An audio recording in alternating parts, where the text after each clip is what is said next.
नागपूर आंतरराष्ट्रीय विमानतळाच्या धावपट्टीचं रिकार्पेंटिंग आता काम अपूर्णच, तर केंद्रीय मंत्री नितीन गडकरी यांनी 1 महिन्यात काम पूर्ण करण्याचे दिले होते निर्देश, मात्र मुदत संपूनही हे काम अजून अपूर्णच. इसापूर धरणातनं सहस्त्रकुंडापर्यंत आता पाणी सोडण्याची शेतकरी शिष्टमंडळाची मंत्री इंद्रनील नाईकांकडे मागणी, तर लाखो रुपयांची पिकं पाण्याभावी करपल्यामुळे शेतकऱ्यांकडून ही मागणी.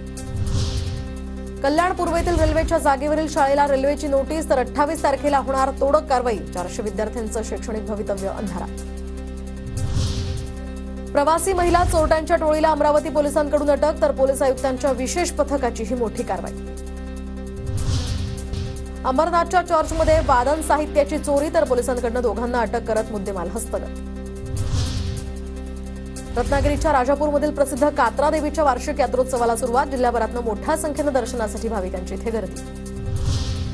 जळगावच्या शिरसोलीमध्ये ढगाळ वातावरणामुळे झेंडूच्या फुलांवर आता रोगाचा प्रादुर्भाव, तर झेंडू उत्पादक शेतकरी यामुळे आर्थिक संकटात.